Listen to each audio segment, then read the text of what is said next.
Which Side Podcast is a proud member of the Which Side Media Collective. This week's episode is brought to you by the Which Side Media Collective store. Right now, you can pre-order a new item that we have in stock called the Vegan Thank You Canvas Bag. Have you ever been grocery shopping or shopping at a store and gotten one of those plastic bags that say thank you over and over and over again? Well, imagine that, but just replace the thank you with vegan, and that's what you got. So you got an amazing, awesome canvas tote that says vegan over and over on it, and then it says, have a nice day at the end. Go check it out. Yeah. It's pretty fucking sweet. Right now, if you pick it up, pre-order for the next month until the end of August, you can get 25% off. Normally $10, so knock off 25% on these pre-orders. So order up a bunch. They make great gifts. I mean, I want some, so, you could just say, hey, I bought this one for Jeremy. I'll make me one. I'll take a picture of it for you and be like, thank you. And they come in multiple colors.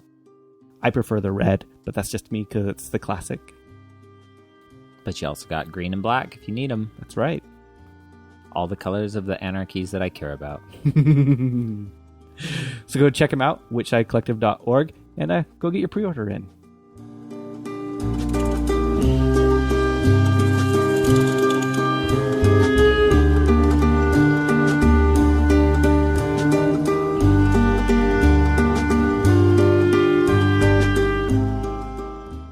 This is episode 194.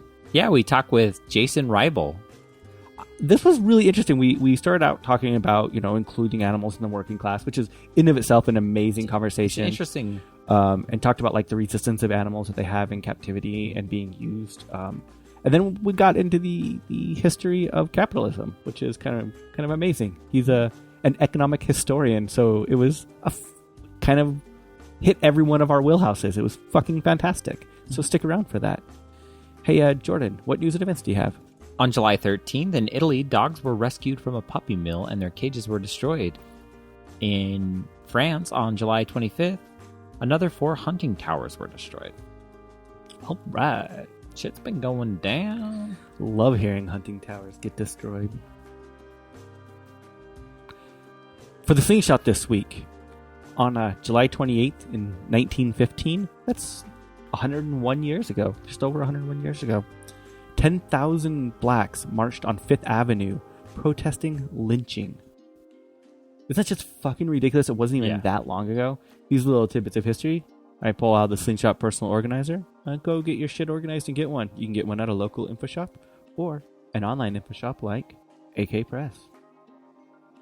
I'm still having those conversations with people about fucking all lives matter Oh shit. my god, it's such bullshit, isn't it? Yeah, it's just... I don't know. I've been trying to think of other ways of approaching it. Like, what really bothers me is this whole Blue Lives Matter crap, because Blue Lives Matter people, I think that they are understanding that... That's one or the other. Yeah. So they're not saying that no one else matters because police matter.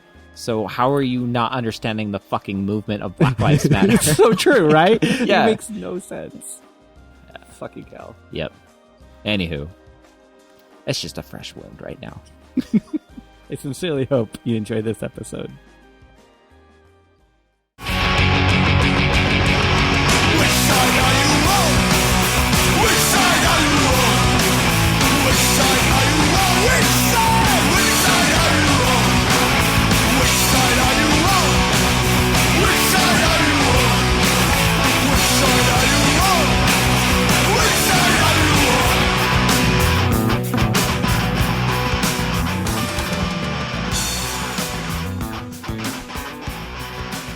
How's your day going so far? It's been warm here. Where are you at? Chicago. Okay. How do you normally have warm summers? I think you guys have temperature pretty similar to where we're at. We're in Salt Lake City, Utah. It gets humid, but I'm close to the lake, about 100 yards, so I can cool off at night. And then in the winter you get, what was it, Chiberia? What were they calling it last year? I can get bad sometimes. Yeah. My last winter wasn't that bad though. Oh, it was the one before that, right? I Yeah, we had that blizzard for a while. Yeah. Yeah. Oh, yeah, that's when the Arctic it blew down a lot further than it normally does. Mm-hmm. Yeah. Yeah, it happens sometimes. Anyways, weather, I don't get it. Whatever. So, is that a cat? Yeah, there's some cats in the hallway. I had them locked out of my bedroom, so. Oh, no worries at all. You don't have to keep them locked out. We don't mind a nice, beautiful cat because You might hear a dog every now and then. yeah. I actually have allergies, so my bedroom is cat free. Oh, okay. Makes So sense. you have allergies, but you live with cats. I kind of developed them later in life, so yeah, it's fine. That's a bummer, though. That must be really hard to keep that separate. Like, do you have to take medication when you're around them and just have a little bit of a safe space? No. I mean, as long as I have a room that's kind of clean and that I can sleep in without any hair, it's fine. So, just to jump into it real quick, would you mind telling us your origin story of like what brought you to activism? Let's see, 98, I guess. I'd finished my master's, and I went to study in Ohio with Peter Linebaugh, who's a British social historian. Comes from a long line of British social historians. His teacher was E.P. Thompson. It's a very famous historian, activist, and aligned with a lot of the other British Marxists from the 50s and 40s. Anyways, I showed up there wanting to learn history from below, and I had no interest in animals at the time whatsoever. I mean, I liked them, but that was about it. I grew up with some dogs, occasional cat. And my first semester, or was it second? I don't know, first or second semester, I had to write a paper on the Gilded Age in history for a seminar. This would be like post-Civil War to like the very early 1900s. And we had to do primary sources. So I was looking around in Northern Ohio, what I could find, and I chose the Toledo Zoo. And it was interesting. And as I started doing my research, I started finding all of these incidents of captive animals within the zoo, fighting back and escaping, and all this interesting stuff. And it hadn't been looked at before. I never heard of it. And it was happening with commonalities and occurrences frequently. And then I started looking at other zoos, and that kind of changed my course of my life. What about that research really grabbed you? Yeah. What really grabbed you about that?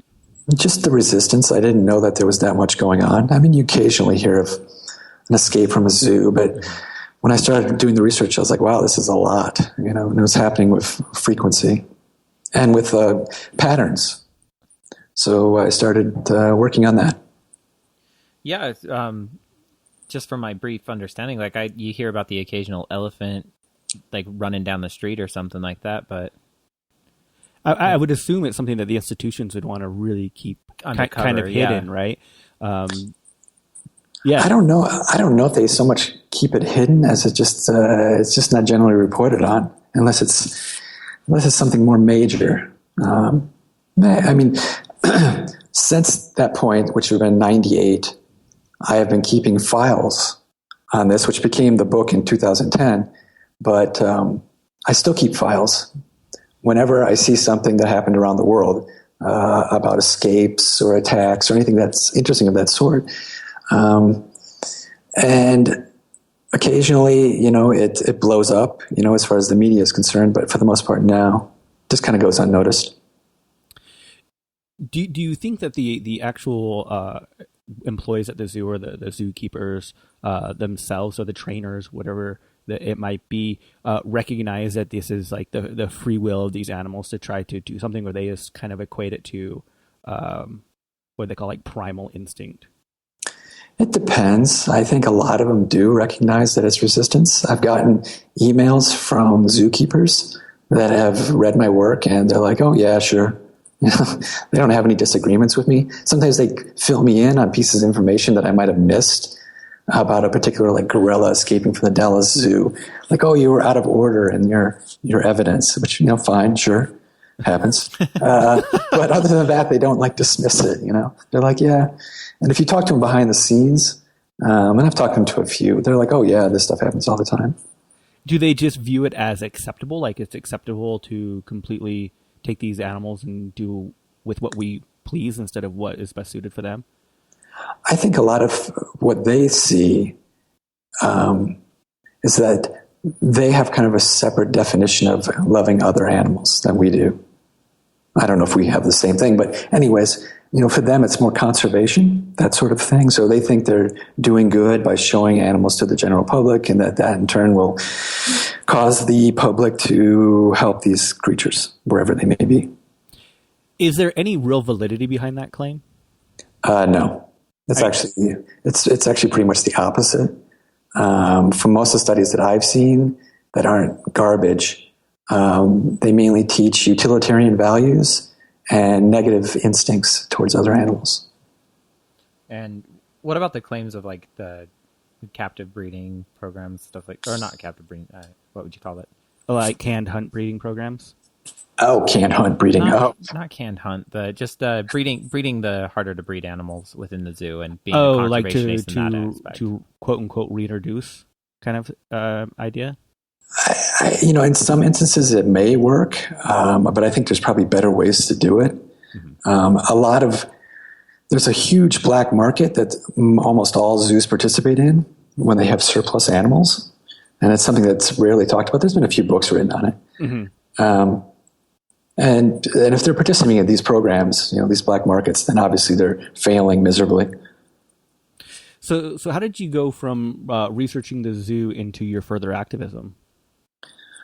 Well, that just kind of propelled me. So I was like, well, I should probably become a vegetarian, which was difficult because I hate vegetables. So, I only like meat and potatoes. So it left me with potatoes, which wasn't really ideal. But they're delicious. I mean, let's be honest. Oh, I do love potatoes, but you can only eat so much.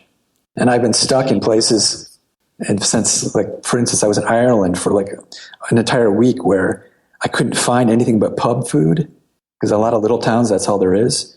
And it was just ham and beef and all these other, meats and boiled potatoes. That was it. So I'm eating boiled potatoes. It's just, jeez, this is horrible. Actually, yeah, I had a similar situation in the Andes. They only had potatoes or milk, and so potatoes were my staple the entire time. Yeah. But hey, it's great. I like potatoes. You have them every way. I love them too, but boiled is not particularly my favorite way. No. If I only boiled, the only way that I take potatoes is if you mash them later, right? You would think they would do that, but in a lot of countries they don't. They just, it's boiled with like nothing on it. A little sprinkle of salt. There was no salt. It was just Jesus Christ. Yeah, no, that's just awful. A lump of, whatever. This is indicative of every conversation with any animal rights activist ever. You start with something serious and it ends up with food. Like, what the fuck? That's what you have to do. I mean, for me, ever since I was a kid, I've been a very, very picky eater. So it's always been challenging for me. So did that make your switch into vegetarianism even that much harder? Oh, of course. I mean, I love meat. I mean, I wish I could eat it now. I still think about it. If it's cooking around me, I start drooling. But, I haven't had any since, I don't remember when. Did it broaden your palate at all? I felt like I was a picky eater as a kid. No. No? No. I still hate all the vegetables, and it's still challenging every day. Yeah. Okay, so if you didn't broaden your palate, what the hell do you do? It's difficult. I mean, I've been vegans occasionally here and there, but for the most part, I can't really pull it off because a lot of times, the only times when I go out to eat, there's going to be cheese mixed in. But for the most part, I can pretty much avoid it. I'm able to, like certain things like leather, I've been able to completely get rid of over the past years. That's easy, for the most part. Mm-hmm. Wool is a little bit more difficult for men if you have to ever wear like a jacket because there's not a lot of cotton. But But the milk I never particularly liked, so that wasn't hard. Cheese is hard, But I think the most difficult thing for really being a vegan is gelatin. They put it in everything: bread, candy, beer, wine. And so if you're going to be really a strict vegan, you have to looking at labels for everything. I guess, I've been vegan now for 20 some odd years. I'm just so used to it that I know what I do eat is very, set. I don't really stray away from it too much. And I still read label every single time. Yeah. Yeah. Yeah, I eat a lot of processed crap, the fake meats. If it wasn't for the fake meats, I wouldn't be able to do it. There's no way. And they've gotten exponentially better over the past 18 years. So yeah. Even the cheeses are palatable now, where even 10 years ago, you couldn't even put it in your mouth. 5 years ago. Yeah. Some of the because I like sandwiches, and the fake bolognas and the fake sliced cheeses, they're excellent now. Yeah. So it's not that hard. No. It's whenever I have to go out anywhere or travel that can be this ginormously difficult, because I don't eat salads. I don't like lettuce. I don't like spinach. These types of things are a problem. I like to tell people when they say that salads are an option for a vegetarian or vegan, it just makes us want to punch them in the face. I hate salad. I hate lettuce. I think it's disgusting. I don't want to eat that stuff. I can do it, but I don't do it with a pleasant smile. Just give me the carbs. That's all I care about. Yeah. No, but I was gonna say there's actually a website called Barnivore that helps you find what beers and wines are vegan if you're a drinker. So. Yeah, I think I have no idea why they're putting animal fat in beer in the first place, but for the most part, I think you can avoid it. Even Guinness got rid of the fish bladders. Glass, yeah. What were they putting fish bladders in there for? It's a filtration technique. It's more of tradition, right? Because now they use traditionally they switched to silica, right? Silica packets. Yeah. I don't drink, so I don't know any of this side of being vegan. So I never have to worry about it. Yeah. Well, I think they even put gelatin in some wines. So. Yeah, they use that same isinglass method in a lot of wines too, I believe. Yeah. I think wines are more common than beer now. Why the hell would you put gelatin in wine? There'd just be a thickener, wouldn't it? No idea. Yeah, I don't know. Yeah, I'm stumped on that one. Yeah, but I'm lucky in that I live only about a block away from the Chicago Diner, which is a very old establishment, 83, and they serve traditional diner food, which I love, So fake meatloaf, and potatoes. I love that. Yeah, that's one place I've always wanted to visit. I haven't yet visited Chicago, but I want to go to the Chicago Diner. Yeah, I've heard amazing things about the meatloaf. I haven't had meatloaf since I've been vegan. Yeah, they have Salisbury steak occasionally. They have chicken fried steak that's really good. Oh, and lots of milkshakes. So it's wonderful. Chicken fried steak and a milkshake and meatloaf. I think I'm going to book my flight. Salisbury steak. I haven't had that forever. I don't think I ever had it. I was never that rich. I think I had it out of the TV dinners when I was 12. No, I was vegan at 12. I don't know. Yeah. How old I was. Well, they often rotate the meatloaf and Salisbury steak, but the chicken fried steak is always a staple there. Nice. So, getting back on topic a little bit. Yeah. When you first started your research, what really stood out to you? Was there anything that still kind of just stands out to you as holy hell? Well, I think the very beginning, seeing all of this resistance in zoos. It was amazing to me. Is there any particular instance of the resistance that calls out to you? I always think Janet is the most interesting example. She was a circus elephant.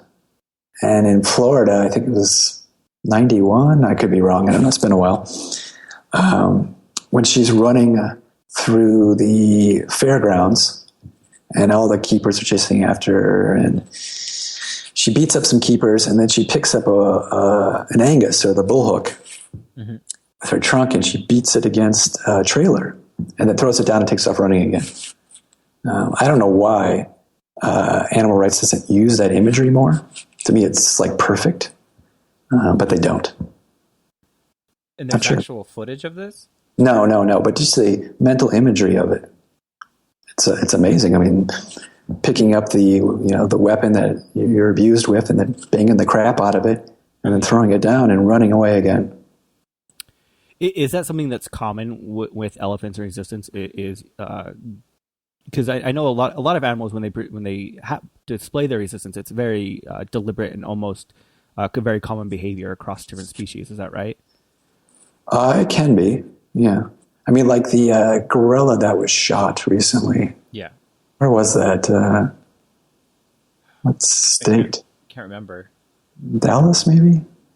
I don't know. Anyways, gorillas will occasionally beat up keepers and visitors if they tease them. But as far as I know, I've never came across a gorilla killing somebody.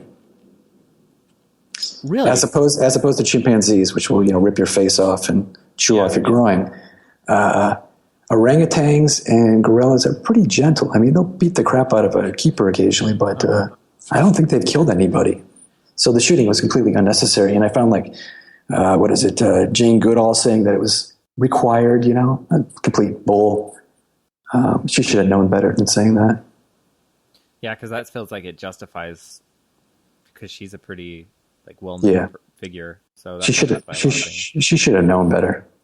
But obviously she hasn't done research. I mean, this is part of the problem. Primatologists don't know anything about captive animals usually, because they study wild ones, autonomous ones. And a silverback gorilla in the wild would probably. It's a completely different situation. I mean, like sociologically, it'd be like studying, people walking around the street versus studying somebody that was born and raised in a prison. You're going to have completely different psychologies and sociological tendencies. So the behavior is not going to be the same. Yeah. Yeah. What's the best way to approach the general public about the issues of animal in captivity? Well, for me, it was resistance. That's kind of my angle and has been for a long time, and it's worked. I mean, look at the success of Blackfish.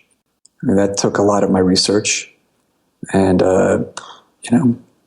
it's did quite well as far as the impact that it's had.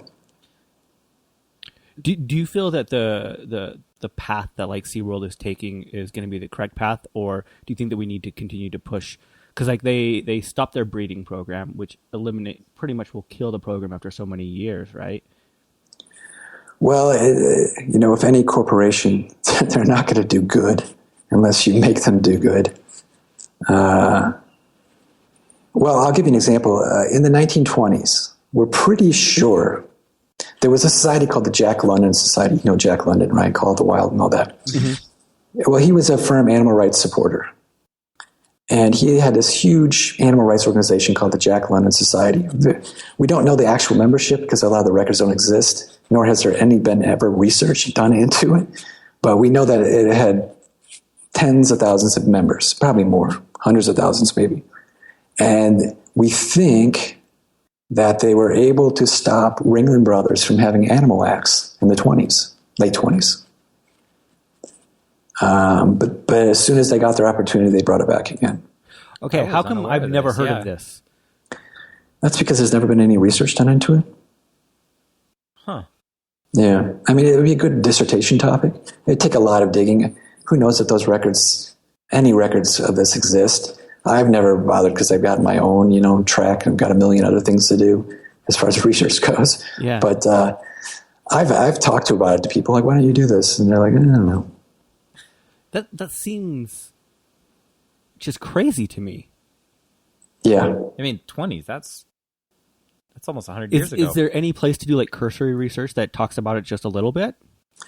No, I mean, there's just a few mentions of this in various environmental histories. I mentioned a little bit, but the problem is that you'd have to find the primary sources, and that's going to be challenging. Yeah. Yeah, that'd be really challenging. Because I don't know who kept the records for that society, if they exist, if there was ever records. You have to go back in the old newspapers and start tracing it. Well, I would absolutely love it if someone could do that. I'm not the right person for that. That's for sure. Well, like I said, this is something that a dissertation needs to be done on because of the amount of research. Yeah. I mean, you're going to have to spend 3 years of your life to do this. Definitely. Yeah. I mean, if someone wants to pay me to spend 3 years of my life, I mean, I'm totally open to this arrangement. Yeah, well, that's what you do for your PhD. I mean, you spend 4 years minimum. A lot of people take more, and that's all you do every day, 10 hours a day, for 4 years studying a particular topic. But you pay for that instead of being paid for it. No, you can get paid for your PhD. I was paid, yeah. Oh, great. I mean, I got $10,000 a year for a stipend. Nice. A whole whopping 10 grand. Yeah, and I had to teach, one class usually, but for Ohio, Northern Ohio, that was good. Yeah, I mean, if you lived in Berkeley, forget it. Now, we've talked to quite a few PhDs, and about half and half. Half will say they kind of never needed it and almost regret getting it. Mm-hmm. Where do you fall in that camp? Well, I would have never done the research without it. I mean, it forces you to spend, well, for me, for 4 years of my life doing nothing but studying this topic. And it makes you an expert, you know more than anybody else in the world about this particular thing. For a lot of people, that particular thing is not interesting and has no application to the real world. But for me, it did. That's part of history from below, is that what you study has application. So the history I studied, whether of the resistance in zoos or of working animals, this has direct application. So what got you really interested in this form of history and this form of studying history? It's sort of the last radical history out there. There's not much of it anymore. I mean, most of history is, or I guess just academics in general, has tended to go to identity politics, which I think is pretty much a complete waste. But for me, history from below has a long history, long tradition. So that's what really interested me. I guess the only historian that I would know that might fall into that camp would be Zinn. Is that the kind of camp that you're referring to? Sure. Zinn kind of emulated the British social historians. Mm-hmm. So it's history from below, that ordinary people can make and shape history. And so I just said that ordinary other animals can make and shape history. So how can an average person today actually continue to pick that tradition up? Well, you can read some books and get influenced and aroused by it, and then take it from there. What was your foray into this? What really brought you into it and grasped you towards the direction of this history? Well, when I was doing my master's in anthropology in California, I was kind of searching for something that really interested me, and there wasn't a lot. I mean, the university is a very conservative place, not in their politics, but in their mental thinking and in their creative thinking. It's very conservative. So you might have this, black lesbian professor, and she might be doing this interesting social history, but really she's very conservative when you look at what she's saying. And so for me, it was about finding that last remaining gasp of 60s still in the academy. So that's really interesting to me, because I love the era of the 60s, but I always feel like they never pushed things far enough, right? Mm-hmm. And maybe that's the anarchist in me, like, get beyond just the social structure and actually get to the next point of actual revolution, right? Well, a lot of people tried. I got to meet a lot of them. Interestingly, working with Peter Linebaugh, he knew a lot of people from the 60s. So I got to meet Al Haber, who started the SDS. Mm-hmm. And I got to meet a lot of other interesting activists in the 60s, and none of them gave up. Mm-hmm. I mean, that's the thing. None of them stopped their activism. It's just that there was only a few of them. When we think of the 60s, we think of all these people and the protests, but they were never really that involved on a really deep level. And so they just kind of moved on with their lives. It was just kind of temporary. But the actual 60s activists, they're still doing their thing. They never stopped. Do you think that we can learn lessons from that, or that we haven't learned lessons from the 60s? Well, I think activists need to young activists need to find some of these old dudes and ladies who are still around and learn from their experiences. Because it really taught me a lot of things that work and don't work and this sort of issue. And that they never disappeared. The world just turns and, things keep going. I'm always impressed when organizations are still around today that people started. So like the SDS. Yeah, there was a brief little comeback there, I guess, for a little while, and then it kind of dissipated. I think there's one here locally. Yeah, but I don't know if it's the same. I always thought that it was that Al Haber was still too much grasping at the past, and that the young people needed to kind of self-create their own sort of thing, whatever that might be. I guess I feel that same way about like the IWW, where in the heyday of the labor movement, the IWW was front and center. Sure. And even though we now still have active chapters, those active chapters really aren't in the forefront anymore of the labor movement. I would say they're almost off to the sidelines so far that a lot of people don't even know they're there.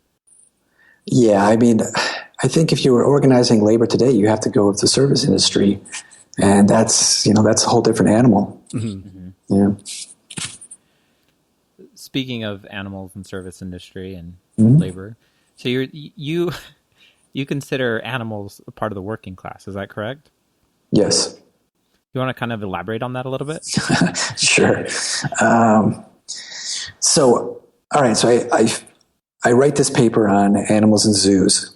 And one of the things I did is that I was kind of looking at what was happening in Toledo at that point that the zoo was being created, and that there was this resistance going on inside the zoo. And then you had all this labor activism happening outside of the zoo.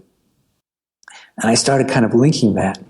And then with my dissertation, I really took a much broader look, is what you kind of do for your dissertation. So for me, it was looking at, I'm really an economic historian. So I looked at the origins of capitalism in the later 1500s, and I looked at it all the way through into the 1800s. And for me, it was about looking at the ways that animals were involved in this, other animals. And what I discovered was that they, as much as humans, or more actually, created capitalism, created the liberal economic system that we have today. And so that's where I came up with the idea that animals are part of the working class. So would that equate into the same aspect of how we say slavery was one of the main drivers of the economic success of America, that you're also throwing animals into that form of slavery, which is basically free labor? Sure. But for me, I always like, often I'll have disagreements with people. For instance, I was giving this long talk. I do a lot of stuff overseas, giving long talks. And a lot of what I come up against is that they only see animals as slaves, only as victims. Mm-hmm. And for me, I'm not saying that they're not necessarily, chattel slaves, because that's where the term chattel comes from, cattle, or that they're victims. Rather that I want to take an active look instead of a passive one. That is to say, people do not draw in commonalities to victims or victimhoods. They don't necessarily see commonalities with slaves. They might feel pity. They'll look at some pigs in a farm and say, "Oh man, that's horrible. I feel sorry for them." But that's, and that might extend to something or other, to some act. But that's usually as far as it goes. They don't see a commonality. Saying that animals are workers, or saying that they resist, I'm trying to draw them in to see a commonality between them, so that there's more solidarity as opposed to just a paternalism. So you believe that we shouldn't use terms like voice of the voiceless, because you feel that animals do have a voice by resisting, correct?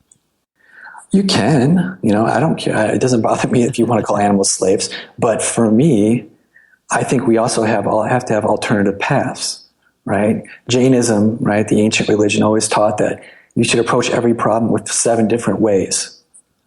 Well, I think we need 7 different ways to approach, animal liberation. And for me, it was coming up with agency, the idea that animals actively contribute to the world with their work, and that they can resist this work or resistor captivity. So that's my particular path, and I think it can be successful. Do you think that viewing animals, I shouldn't say viewing animals, but fighting for animals as part of the working class could lead people to just view aspects in a more welfare aspect of like where we would fight for workers having better conditions, we're just fighting for animals to have better conditions instead of the true freedom of workers and animals? No, that already existed, so I don't think I'm adding to it. I don't think this view adds to it. I think it opens up a different way so that, for me, again, people can see a commonality. They can say, oh yeah, I had to work like that, these particular hours and this, type of Taylorism or whatever. Or they can say, oh yeah, resistance. I can really dig that. I can really understand this pig, attacking the farmer and chewing his arm off or something, right? They like that. So as opposed to like showing like, that emotional pornography like the ASPCA always shows on TV with the, weeping cat and dog, that's fine. But for me, that just makes pity. I want anger. I want solidarity and commonalities. And so if people can dig the resistance of other animals, and they do, I think it's more successful. For the first time, like just listening to you, it's the first time like I kind of equated in my mind that a lot of the way that view of, like you're saying, like the ASPCA, it's still the view of humans have to come in and fix and take care of and still show dominion to fix these problems. And if I'm maybe hearing correctly, you're kind of saying that animals have their agency and they can do it themselves if we just kind of get out of the way. Does that kind of make sense? Yeah, everybody needs help, but sure. I mean, they've got their own, their own deal, Yeah. So like those, what escaped from the zoo in Toronto? Isn't that Toronto? They weren't sloths. They were tapirs. I don't know. There was two of them. I heard about this. Yeah, it was like a few weeks ago. There was two of them, and they survived for like several weeks. Right? I mean, like cows will escape, and they're fine. They make it through the winter. Often they run with deer, which is really interesting. Yeah. Yeah, I'm not familiar with cows escaping, honestly, which is funny because I grew up in an area that a lot of cattle farms. So, well, it's interesting. It used to be that when people had cows before, private property, you just let them go into the commons for the summer. The same with pigs. You just put them out into the forest, and there you go. And then at the end of the fall, you'd have to go hunt them down. Same with the cows. Sometimes the cows returned, sometimes they did not. That's just how it went. So in like colonial America, a lot of like the Great Dismal Swamp or other really heavily forested areas where there wasn't a lot of humans, there was like these huge populations, of escaped farm animals. That's where the term maroon comes from. It wasn't applied to escaped human slaves. It was actually first applied to escaped cattle that would escape in Jamaica or wherever, and off they went. Create their own communities. I know that a lot of the cattle around here, they're range cattle, so they're branded and they're tagged, and so they kind of are roaming free-ish, but it's pretty isolated areas. Mm-hmm. Yeah, I mean, they're pretty much on their own. Yeah. Yeah. That's the whole point, So they can take care of themselves. So you said your main study is an economic historian. Yeah. So I'm just assuming, but are you familiar with David Graeber's Debt? Sure. So can I what is your, and you said you study capitalism, so what is your general view of capitalism, and then specifically capitalism and how animals equate into that?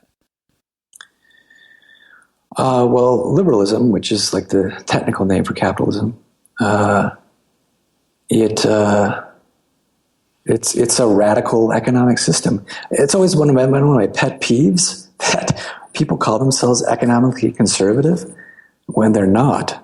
The definition of capitalism is a liberal economic system. That is its definition.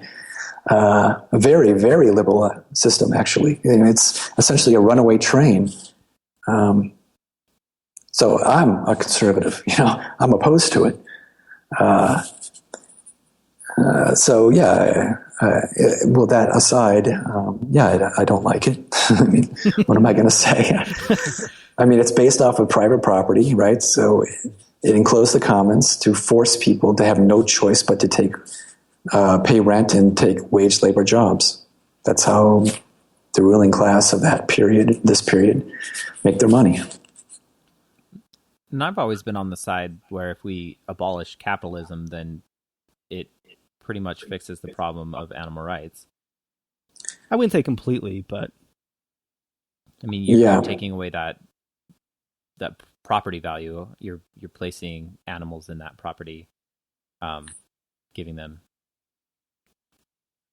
Well, it would certainly change things, but even previous to capitalism, I mean, you had, in mercantilism or feudalism, you had these, giant sheep farms the monasteries had. They were still making their money. It just was done in a less exploitative way. And, I mean, if you're a cow, it would be nice to spend the summers in a forest. I mean, sure, you're going to die, but it's a better life, I suppose. It's kind of interesting. I've never heard the idea that capitalism is liberalism. Well, we always equate liberalism to social issues. Yeah. Right? But they're two different things, right? Capitalism, by definition, is a liberal economic system. That's why they call it the contemporary system neoliberalism, invented in the University of Chicago. It's because it's crazy. I mean, it's nuts. I mean, what other system encourages, to pollute the air that you breathe and the water that you drink? I mean, yeah, it pretty much promotes do whatever the fuck you can, right? Yes. I mean, that's the whole thing of the free market, to go nuts. If you can get away with it, good for you, right? I mean, that's it. And that's not conservative. That's liberal. I mean, at the time that capitalism was being developed, right, it was butting up against conservative economic ideas. Okay. Trying to get rid of it. Things like the commons, things like common rights and perquisites, and they wanted to get rid of all of it. They wanted to enclose the land. Private property is a very liberal idea. I never viewed it that way, but it makes complete sense because it's true, right? Yeah. I mean, it is a runaway train. Yeah. And then there's some of us in the back trying to put the brakes on. They would be the reformists. They want to slow down. And then there'll be those of us who want to stop the train altogether, get off, have a discussion about what would be the sane way to approach this. So when did the idea of a moral market come into play? Was it always kind of there with this form of liberalism, or is that more of just a new revisionist view of trying to make it okay? Well, some historians would say that the conservative way was the moral economy. That's what E.P. Thompson, the historian, always argued, that liberalism was always trying to destroy the moral economy, so that having a fairness in the economic system is against the basic principles of the free market, right? They don't want fairness. They want to cheat and steal their way to whatever they can get. And so thus, the older economic system that existed at the time, say in England or in Europe in general, had a lot of morality built into it. And the free marketeers, people like Adam Smith or those before him or after him, wanted to destroy that. Although I should say Adam Smith still had a sense of morality. If anybody ever bothers reading The Wealth of Nations in full, he believes that capitalism left unchecked is nuts. Yeah. Yeah. But nobody ever gets beyond the first chapter because, it's a 1,000-page book and nobody wants to read it. It's like reading Marx. A lot of people talk about Marx. Few people have read all 3 volumes of Capital because, that's like 3,000 pages and it's not fun. I'll be honest, I only ever got through one. Yeah, I mean, no, it's hellish, Yeah. It's heavy economics and not a lot of math, right? I mean, part of the issue is that liberal economics is taught like 90% math, 10% ideology, when really it's the opposite. It's 90% ideology, 10% math. So if you study economics in college, you're just going to be getting a bunch of mathematical formulas, graphs, charts. You're not really going to be getting into the meat of it. And what I studied was the ideology behind it. So everything from Manville to Smith to the physiocrats like Trudeau, and then up through, Marx and into the 20th century. I mean, I have not read much of Smith because not being a student of it, like per se, you kind of look at it and it's like a brick wall. It's mind numbing, right? But I have heard time and time again that pretty much most of his ideas are misunderstood by modern economics, and not just understood, but purposely misquoted by people trying to spin a lot of the ideas of Wealth of a Nation. Yeah. What's interesting and why I like Smith is that he believed that animals were workers. He talked all throughout Wealth of Nations that cattle are workers, and he compared them and how to exploit them just to humans. The same sort of logic, same sort of system. Everybody ignores that. I don't think anyone's ever talked to it besides me, but it's amazing. I mean, he doesn't talk about it once. He talks about it all throughout. He always calls cattle workers. Now, Marx thought that was crazy. He thought Marx and Engels thought that Smith was nuts for thinking that cows were workers. But they didn't like animal rights. So. Yeah. Yeah. So have you studied much of an anarchist critique of the markets? Most anarchist critiques that I'm aware of are just basic spin-offs of Marx's work. Because it pretty much seems in modern times, from my perspective, that you pretty much have the basics of capitalism, which would be like Smith, and then you have the basics of non-capitalism, which would be like Marx. And I know I'm using incorrect terms because I'm just a layman, but... I don't really get into the distinctions that much. I mean, I've read some, like Kropotkin and Proudhon. Right? Yeah, I mean, I've read all of Proudhon, but and he talks a little bit about animals. He makes comparisons, but I don't really get a lot into the 20th century stuff. I mean, I've read mainly just a lot of the liberal economists, which is awful, but it's necessary. So what gives you your drive? Like, what gave you the drive to study just economics, like to go down this path? Well, for me, economics, when people usually think of economics, they think of, that mathematical side, that really dry side. But for me, economics, the definition of economics is social relationships. It's what bridges it. It's what connects it. It's the gel, as far back as you want to go. And so that's how I see it. So for me, it's just studying social relationships. And that's always kind of how I viewed the study of political science. I've always viewed political science more of just the study of the power dynamics. So would that kind of be a very similar point of view? Sure. For me, some would say the autonomous Marxist view is that economics isn't just a bunch of, dry jargon of surplus value and profit and all that sort of stuff, but rather it's the juicy social relationships. It's just, the work, the resistance. That's what economics is. So where do you think the appropriate intersectionality needs to be for animal rights activists to engage with other activists to take these ideas and push real social change forward? Well, for me, it's always class issues. But here in the United States, that's kind of like a brick wall. Because we're so into identity politics, all of us kind of splitting off to our own, little area. It's interesting. My website, 90% of the hits for the past, I would say, 6 years, comes from outside the U.S. So, very few people in the U.S. are really kind of interested in my ideas, but I'm very popular everywhere else. So I think class issues and agency, I think people around the world are much more open and interested in it. Like I do a lot of Skyping conference talks with like Spain, in Germany, and here in the United States, like none. Right? I have like no contact hardly with universities or the professors or activists that much. I do so much better outside. What do you think creates that need in the United States to focus on identity politics? It's the 70s, when the 60s revolution was kind of fading or dying or being killed, however you want to look at it. The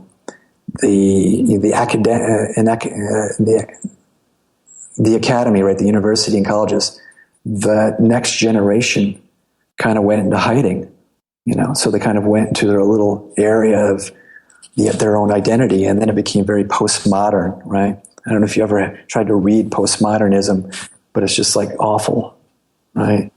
You don't even know what these people are talking about half the time. Do you think that the United States is sort of at a disadvantage for not focusing on more of a class issues? Oh, without a doubt. I mean, Trump is a prime example of that, right? I mean, here you have the white working class desperate for some sort of voice for them, which they have none. And, along comes Trump, and they're like, oh, okay, I can relate to him, when they really shouldn't, right? Because he's part of the ruling class, and there's no connection there. But they just don't know any better because they've never discussed or talked about class issues. I mean, Hillary Clinton doesn't relate to them either. But this would have been an opportunity for somebody like Sanders or whatever. But there's just no connection because they just don't understand class. How can animal rights activists in general, or specifically, institute more class politics ideas into their work? Well, for me, that's been my whole, life's work. That's why I focus so much on resistance, because people like it. People can understand it, right? They hate their job. They don't like this. They don't, they want to fight against the man. They just don't know quite who the man is. So, I get a really warm response from all people with resistance. So who is the man, and how can I stop the man? Well, the man is often the woman now. So it doesn't really matter. I mean, that was part of also the legacy of the failed 60s, right? That feminism became more of this opportunism, right? Become the next CEO of a company. What is it, the lean in or whatever it is? Mm-hmm. It's just, opportunism. So, now they get to exploit people. Great. That wasn't what supposed to be feminism was supposed to be about originally. But it's what it's become. They want to make a lot of money and become executives. So the man can be a woman now, or in this case, a black president. He went to Harvard. So the man is a lot of different men now. It's true. Yeah. Huh. So is there anything that you see happening right now inside the animal rights movement specifically that you just wish you didn't see?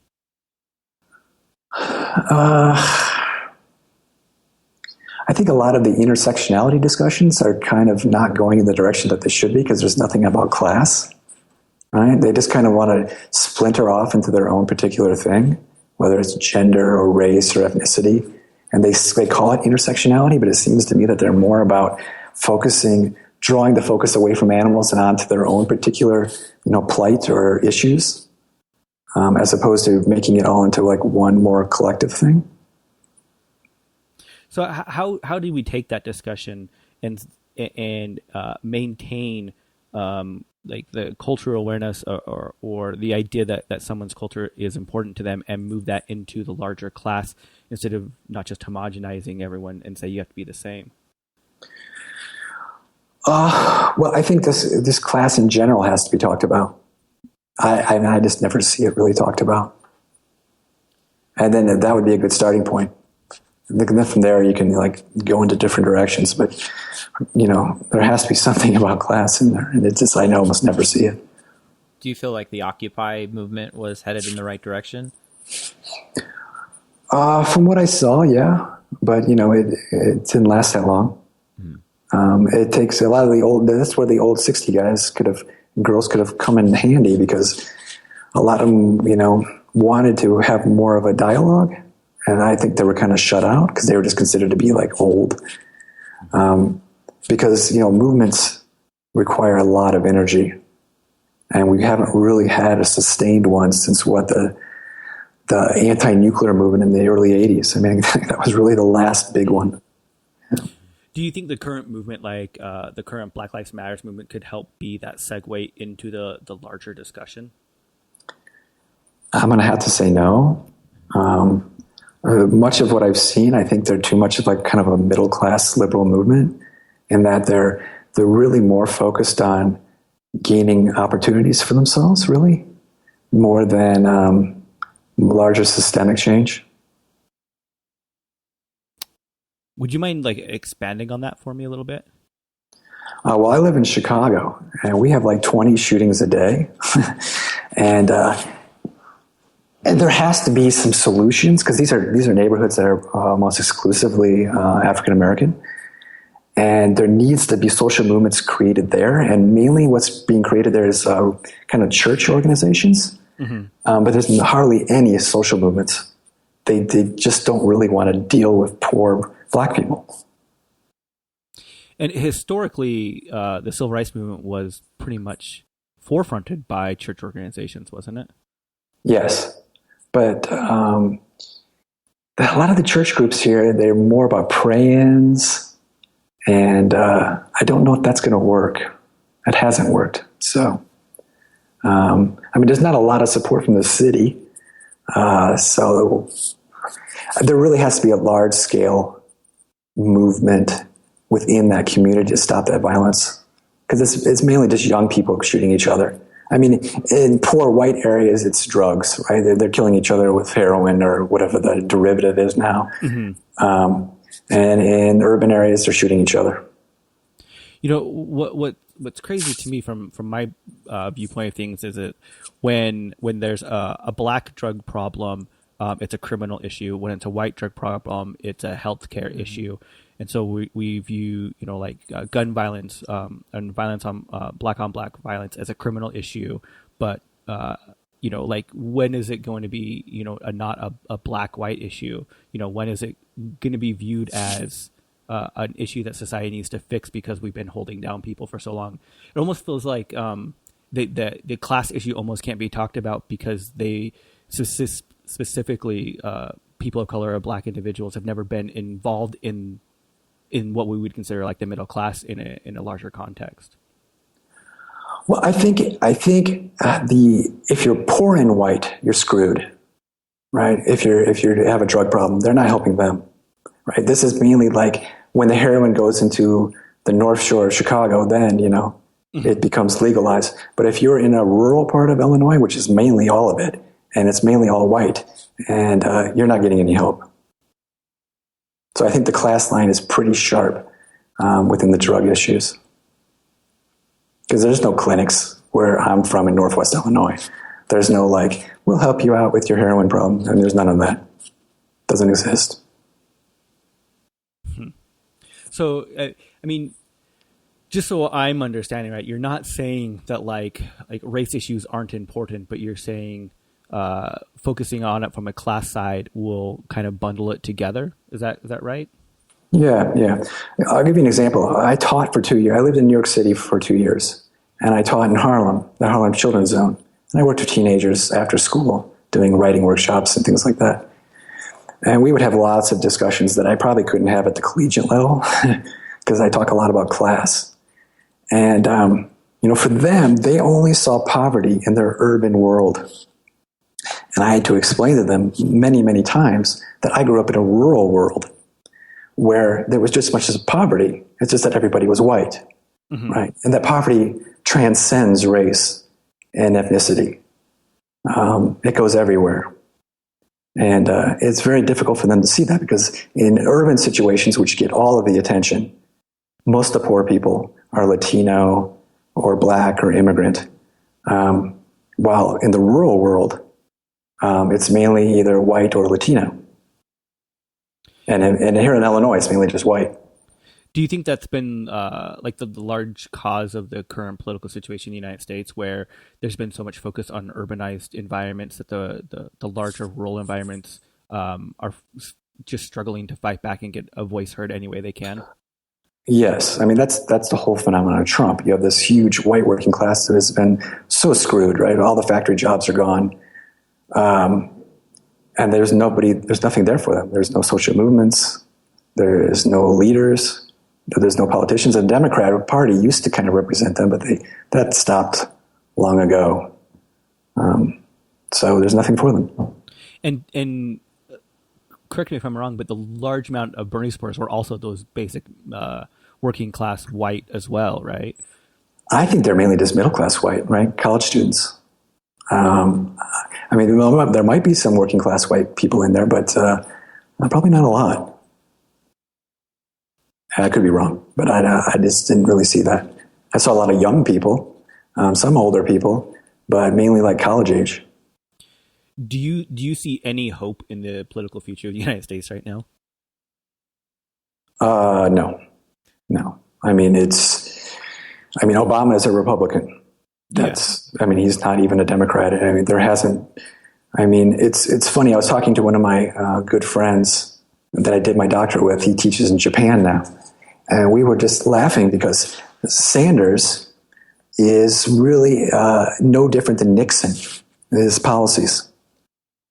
And Nixon's always considered to be like this hardcore conservative, but Sanders' policy, Sanders is becoming a socialist or a communist. Or, I was home visiting my parents, and my dad's like, he's a socialist, and I'm like, no, he's not.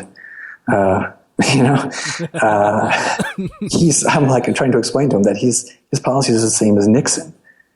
But Nixon was booted, and a new economic system was put in, neoliberalism. And every president since then has been worse than the next. It does not make me happy. Yeah. I mean, but politics was never going to be a savior, It never has been.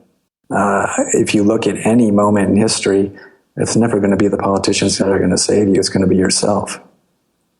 This is discussions I often had with my students, wherever I've taught, is that no one's going to save you by yourself. You're going to have to figure that out on your own, and that's that.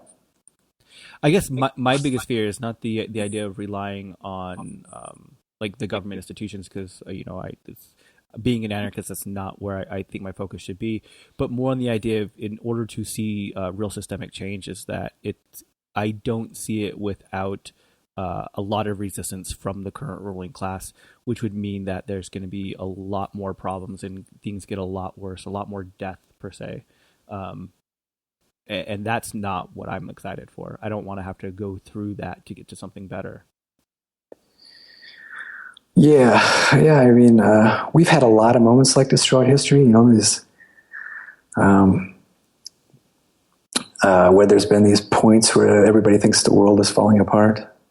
But, it keeps turning. Yeah. Yeah. Whether they think Jesus is coming back. I mean, there's been a lot of them.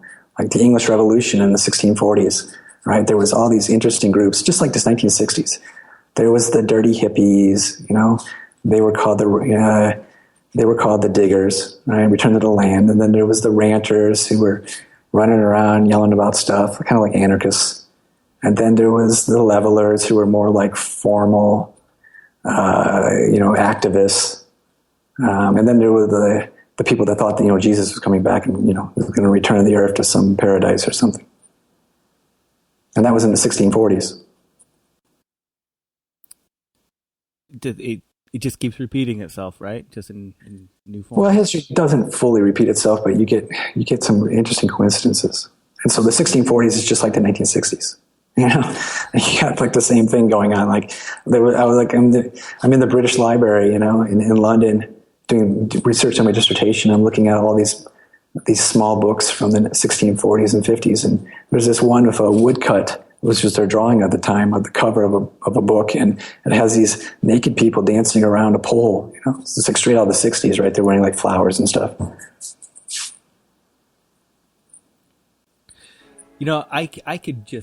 I could pick your brain on this for hours. I'm totally fascinated by this discussion, because one thing that totally fascinates me is the history of economics and how that relates to the class struggle.